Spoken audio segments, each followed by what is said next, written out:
So I would say definitely the professionalism, the seriousness that they attach to it. I feel like in Ghana, we take a lot of things for granted. We write so much on relationship, and when it comes to work, we don't even let the professionalism come to play. Right. We try to use who we know and how long we've known each other, because our industry is not as big as Nigeria now. So that's where I feel like we sometimes fall short. Yeah, the professionalism is not like 100% up there. Okay. We know the craft. It's just the mindset and the attitude that goes around it. It's not necessarily, Okay. Sounds really good. So I'm sure you're out there, you're trying to pursue an acting career. I mean, you can look at it both ways, because not all actors, Ghanaian actors who are in Nigeria are like, I would say, have been in the system for quite long. I mean, for the ones who are like, maybe they may probably not be household names yet, maybe in Nigeria, somewhat even maybe in Ghana. Yeah. So, your talent just speaks for you. That whatever you do, someone will definitely find you. You know, or maybe there could be something that you're looking for. You know, it could be maybe your looks, it could be how you express yourself, it could be how you cry, it could be, there must be something that will definitely let you, start getting calls from Lagos and South Africa and other countries and all of that. But it's not as easy as people think. Yeah, because I think it's not all actors in Ghana who get that opportunity. Yeah, it's not. It's not. For some of my colleagues moved there, settled in proper, because Nigeria is very busy when it comes to filmmaking. Okay. But you still have to be very careful, because you want to make sure that the stuff that you put out there, your very last is always your best work. You know, so you can't keep going back and forth. It can't be like a pendulum. You have to make sure that you're doing the right things. Before you get there, it's either you've had like a very long years of like, mastering the craft, or maybe through network or people and stuff like that. But for me, it don't taste small. You get me? Yeah, I know, right? I know. But how's the difference like working in Ghana, working in Nigeria? Is there anything that makes it unique or special from, both countries? I feel like there's more energy in the Nigeria movie industry. I wouldn't even like the pace and the demeanor, the way they approach the projects. Right. It's like very different. Like there's more professionalism attached to the film industry in Nigeria. Like before, maybe I get to go on set. The EP will reach out. Yeah. The producer will reach out. The costumer will reach out. Everybody has a conversation. There's an email about the kind of food I eat. Do I have any allergies? Yeah. You get on set. You have a chaperone. Like, they're like, it's very structured. Yeah, it's structured, very structured, and particularly on the very well organized sets. Okay. You know that you're supposed to be on set at maybe 9:15. So maybe by 9 you're in makeup and everyone has their walkie-talkies, they're communicating. By 9:05 you're traveling to maybe the costume room, you're doing this, you're doing that. By 9:15 you're on set. Directors giving blockings, except, there definitely will be some natural delays here and there sometimes, but there's a seriousness that's attached to that. Yeah. So there are Zoom calls where the director and the cast will talk about the characterization. We do scripts reading. So like a lot goes into it. Like before you start work, already your mindset is zoned in, right? Because of how much seriousness and professionalism is attached to it. But if it's handled casually, you treat it casually. When everybody, like this person is here and they're calling for meetings and you're doing this and it gets you pumped up, to just go in there and then do it. Tommy and unforcing. So I'm an OG. A lot of people don't know that. They see as a Gen Z. Yeah. I'm an OG. I grew up listening to Tommy. Tommy was actually the one who made me fall in love with radio. So my pursuit of radio is what opened other doors, particularly acting. Yeah. And that's how it started, because it was during that time when people were getting through to me about ads concerning TV shows and whatnot. So I went for the audition for a TV show that was produced by Fennec. May he so rest in perfect peace. Yeah, I think it was a show that John Dumelo was supposed to host. Okay. But his career had taken off already, so he didn't have like the schedule and the time. But me, newbie, so I had all the time in the world. But I was shuffling at the time. I was shuffling between Hits, Joy, and then there. Wow. So during the filming of the pilots of the show was when I met a lady friend who said she knows this producer friend looking for new faces. Is acting something I'd like to consider? I remember doing it back in SHS. Yeah. But it's not something, I had on my mind that I want to pursue. Yeah. So I was driving through town one time where the production house is. Mm-hmm. And I called their friend, and she directed me. I went for an audition, and that's it. That was it. Yeah, that was it. You were in it. Yeah, that's it. And the irony of it, John didn't do it. James went to do it, and James and John are the best of friends. They are the best of friends. Yeah, we didn't even know each other at the time. But now you're the best of friends. I mean, I saw how you kept on supporting him, doing everything with his career politically and all that. So this is beautiful. And now you've shot movies. You've done movies. In fact, the recent one I watched was with you and Uche.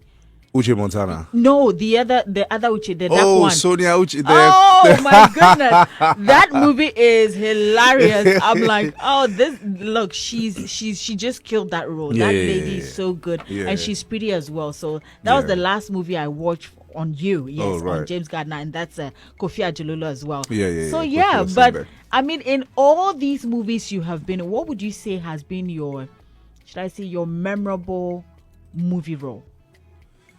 A role you played in your life.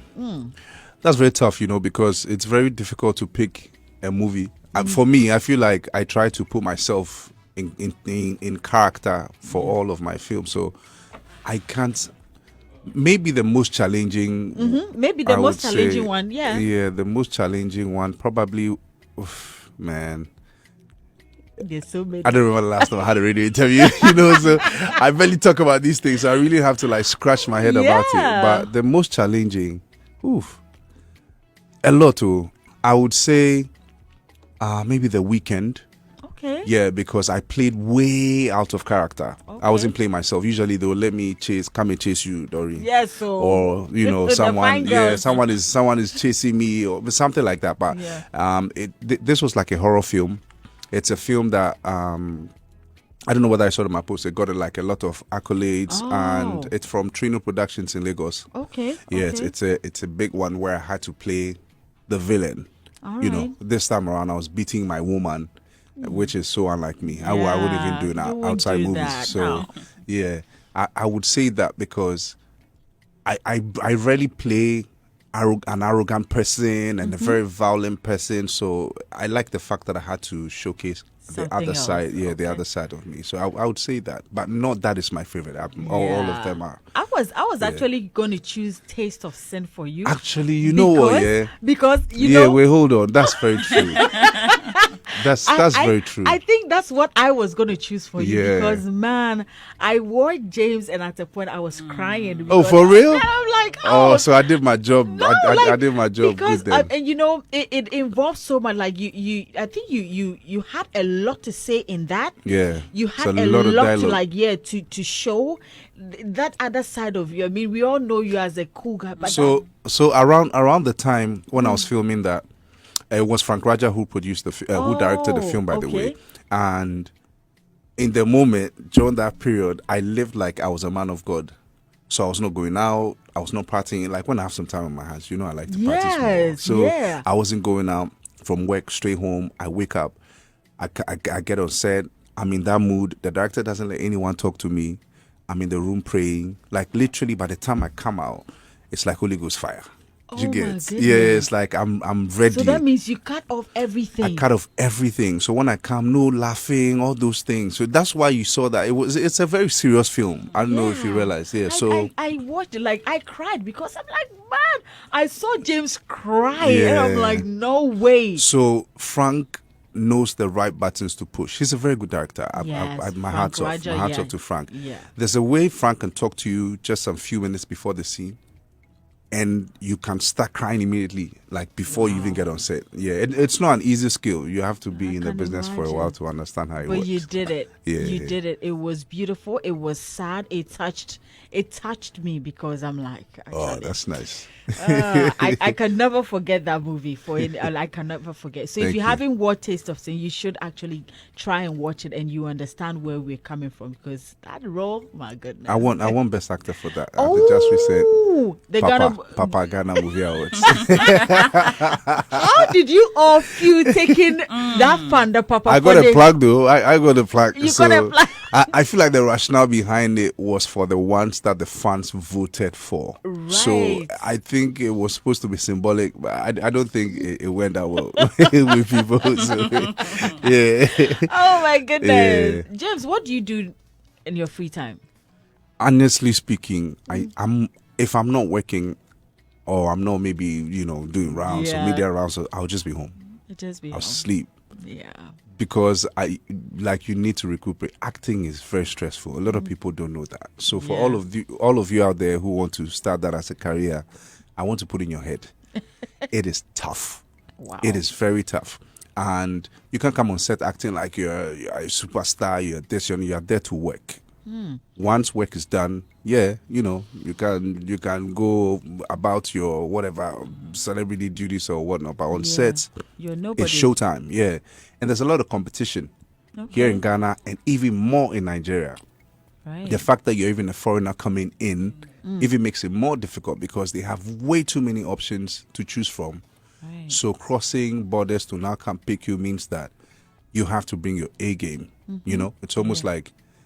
Okay, now you be the foreigner for here. Wait till you bring come the table. You get me? Yeah. So it is very, very tough.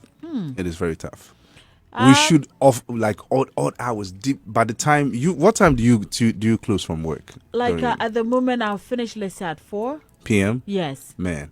You envy me. We film late into 10, 11, 12, 1, 2, 3, 4, 5, 6. Because if you call James in the morning, you will not get James. No. So if you call him, no.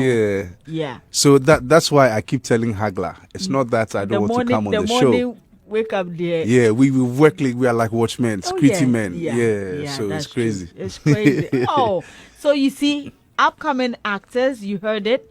If you're going in there thinking that you're already a superstar and somebody should actually treat you as such, I am sorry. You heard it. James is already there, but he still says that it is tough and you need to work harder to be there. So his free time there, so he's up with your physique and all of that. So you need the breaks. It's very difficult for you to be saying no to the money, but it's not all about the money. It is about the money, but your health is also very important. And mind you, you're also selling something. So if you don't protect what you're selling, then you lose it trying to chase after it. Right. So you have to apportion it and know that, okay, you're doing way too much. And I feel like when you're seen all the time, you become too. There's no exclusivity, right? So you have to like filter and know which of the films you really work for you really find yourself playing, and which ones you feel you can make the best out of, so that it's not just like you jumping on every script that's being given you. So you scrutinize and you use the bricks and you make the best out of it. Right. Very important. If you're just joining us here